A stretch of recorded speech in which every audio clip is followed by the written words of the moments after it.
Meron akong pakiusap sa inyo mga kababayan.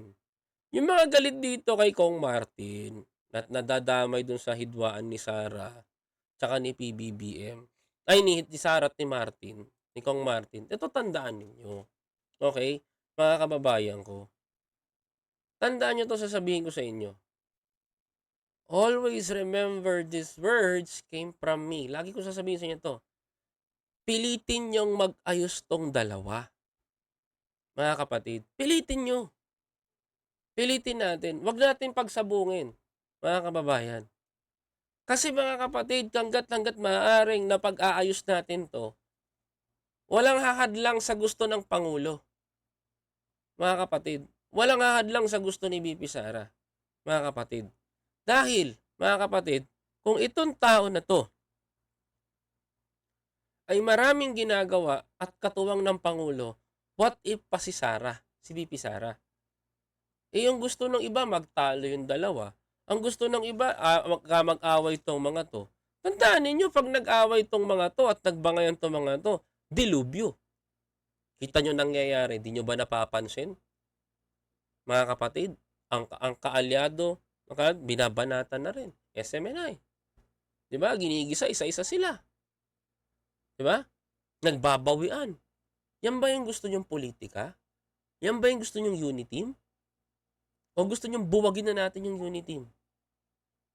Mga kapatid, gusto niyo ba buwagin na natin yung unity? Wala nang unity? Pwede naman. Wala nang unity sa mga supporters, pero may unity pa dun sa mga totoong gumawa ng unity. Ito lang ang sasabihin ko sa inyo.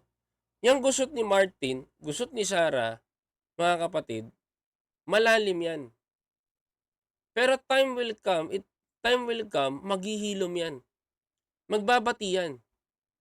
Tayong mga supporter, tayong mga tagapasunod nila, tayong mga tumitingin sa kanila, isipin nyo palagi, mga kababayan ko, ano bang nagagawa ng taong tong si Martin? Ano bang nagagawa ng taong tong si Sara, mga kababayan? Kung si VP Sara Duterte, ang katuwang ni Pangulo sa DepEd, si Martin Romualdez, itong House Speaker na si Congressman Martin Romualdez, mga kababayan ko, na binabash nyo rin, ito po nagagawa. Oh, mga kapatid, para po sa inyo. Pangarap na edukasyon sa kabataan ni Pangulong Bongbong Marcos tinugunan ni House Speaker Martin Romualdez. Bakit? Sabi dito mga kababayan ko, isa na namang programa, ayan na, isa na namang programa na ang inaksyonan ni House Speaker Ferdinand Martin Romualdez bilang tugon sa direktiba ni Pangulong Ferdinand Bongbong Marcos Jr. na tulungan ng mga kabataan na maipatayo ang kanilang paaralan.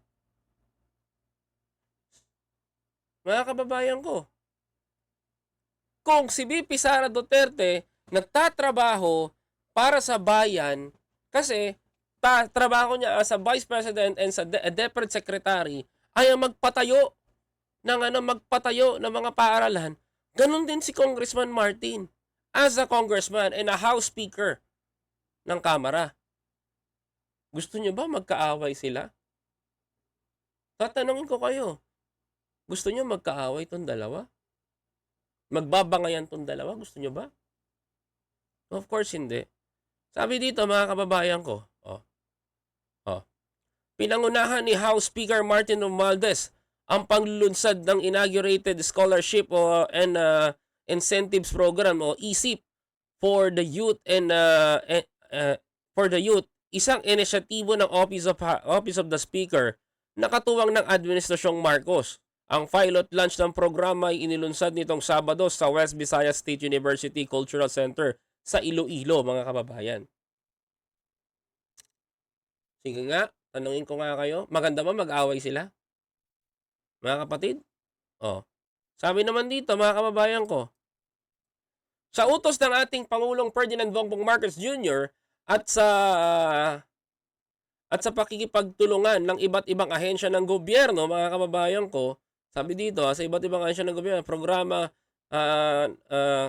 ng gobyerno, inilunsad natin ang isip ng kabataan layon sa programang ito na tulungan ng mga karapat-dapat na estudyante na makapagtapos sa pondo. Sa pondo para makapagpatuloy ng dekalidad na edukasyon Ani ni House Speaker Martin Romualdez sa Kamara, may 300 na membro ang kanyang keynote speech sa paglulunsad ng proyektong tulong na gaganapin sa Iloilo sa city ng sa City Representative of Jam Beranda pala, sorry. Sabi pa dito, mga kababayan ko, this initiative is to collaborate the several government agencies assist the devastated but the deserving student passing financial challenge. In the processing of the study, remember, wow, our student graduate, they become a productive members of the society, contribute to the nation building.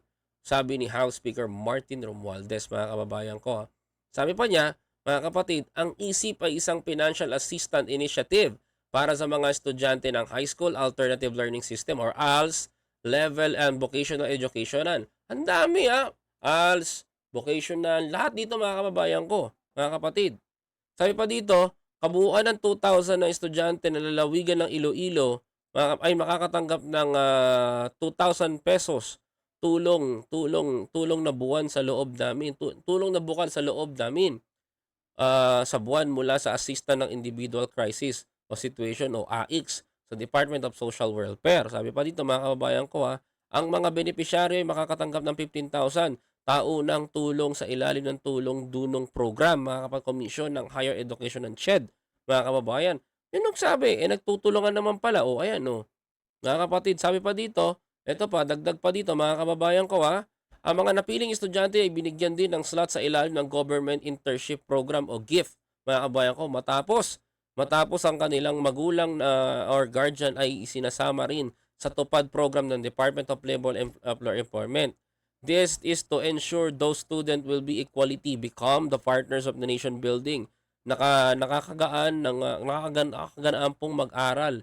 Pag alam mong may internship, sabi may internship ang student, ang gobyerno sa ating pag-graduate po. Dagdag pa ni House Speaker Martin Romualdez, ang ISIP ay isang proyekto na makatutulungan ng DSW, DOLE at CHED at Technical Education Skills o Department of Authority o TESDA, mga kababayan ko. Kaya isa rin yan sa mga magiging tulong. Alam mo, nakakatuwa lang mga kapatid nakakatuwa lang. Some of you are not interested to Martin Romualdez. Sinasabihan nila, trapo si Martin. Trapo yan. Walang K yan. Bakit nyo sasabihin trapo, walang K? Magkaliwanagan nga tayo Sa totoo lang.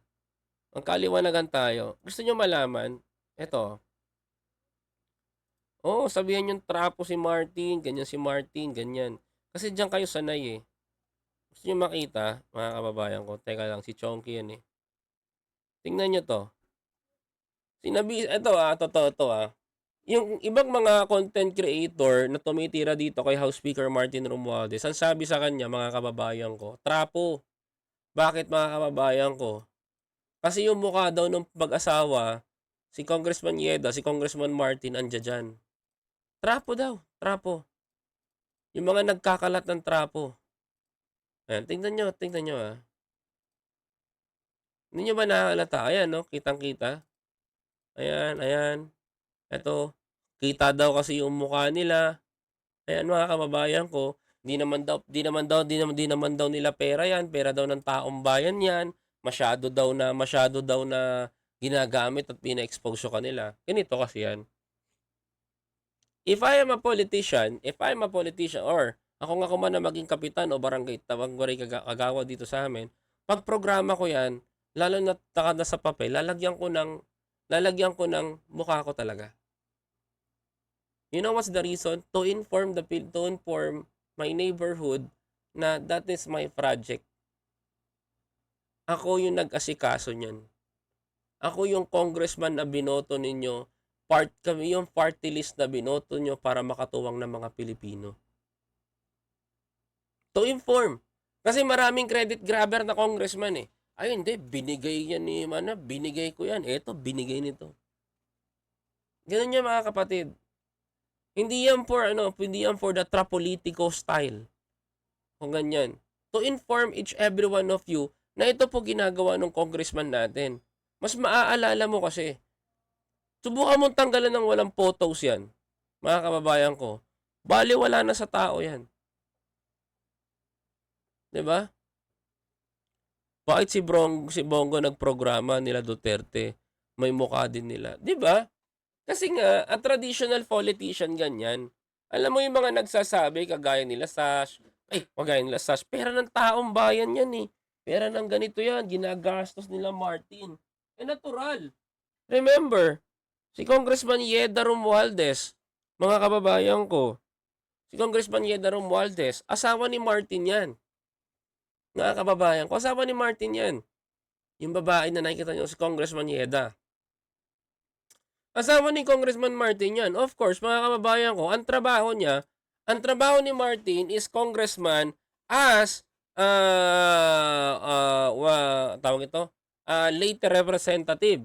Congressman siya doon. Si Yeda naman, as a party list, is national ang hinahawakan niya. So, di nyo ba alam, double jeopardy itong ginagawa ng mag-asawa?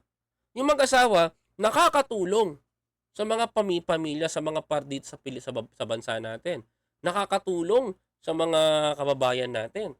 'Di ba? Buti pa nga si Tinggog eh. Mga kababayan ko, nakikitaan ko ng proyekto. Yung mga party list nga diyan kagaya ng Gabriela, kagaya ng Kabataan Party List, ni anino nga wala akong makita mga kababayan eh.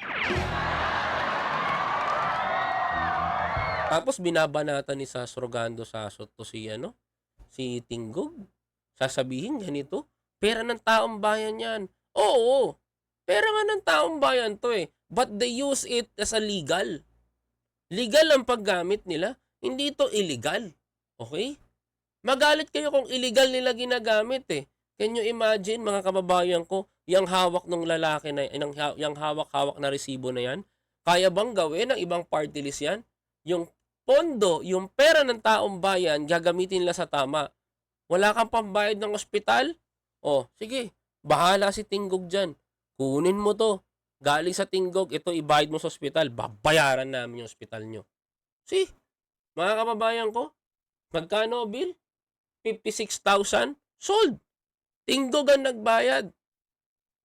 Can you imagine? Mga kababayan ko. Di ba? Ganyang kalakas. Eh, yung Kabataan Party List ba, Gabriela ba, nakitaan nyo ba ng ganyan? Baka naghihingalo yung mga bata, sabihin pa na mag-NPA ka ha, paglungaling ka. Tapos, you will say, Martin Romualdez, si trapolitiko, trapo, yung mukha kasi nakabalandra. Hate it, mga kapatid. Sayang, no? Ayan, no? Mga tao ni Congressman Martin, sana all, mga kababayan ko, di ba? Oh. Imagine ninyo, mga liblib na lugar. Kita nyo naman yan, oh. Oh. Yan ba trapo? Oh. Trapo sa kanila yan eh. Sa mga DDS. Trapo yan. Trapo si Martin. No? Nakakahiya naman. Nakakahiya naman kay Congressman Martin. Ganyan ang tingin nyo sa kanya. Tapos siya marunong tumingin ng maayos sa inyo. Sayang. Pinakita ko na sa inyo. To see is to believe. And to see what, ayun na nakita ninyo. Mga kababayan ko. Hopefully, sana, no? Ang isipin ninyo, paano sila pagbatiin, paano sila pag-ayusin, hindi paano sila pag-awayin. Okay? Mga kababayan ko? If BP Sara natuwa kay paglaya nila ka Eric, just ignore. Aralin mo kung bakit. Kung si Martin natuwa sa ganito, pagbigyan natin. Alamin natin. Pero ako natutuwa ako because those two leaders na malalaki sa bansa natin ay nagtutulungan kahit papano for our country. And that is my believe sa kanila. Kahit magkaawa yung dalawa, BP Sara doing his best para sa and Congressman Martin doing his best para sa bansa natin using Tinggog, mga kababayan. Anyway, isa yan sa mga gusto ko sabihin sa inyo. Huwag nyo pag-awayan yung dalawa, pagbatiin natin sila. Diba? Kaya matulungin po siya, sir, sa mga tumutulong at kapatid. Tulungan niya yung kapatid ko, Ma'am Elizabeth Andal. Maraming salamat po kung ganun. Carla, salamat talaga. Ako lang sa akin lang, mga kababayan, no? Hoy, wait lang. Ayan, okay na ba? nawala ako, Sorry, mga kapatid. Ilang oras na ako nawawala. Pasensya na,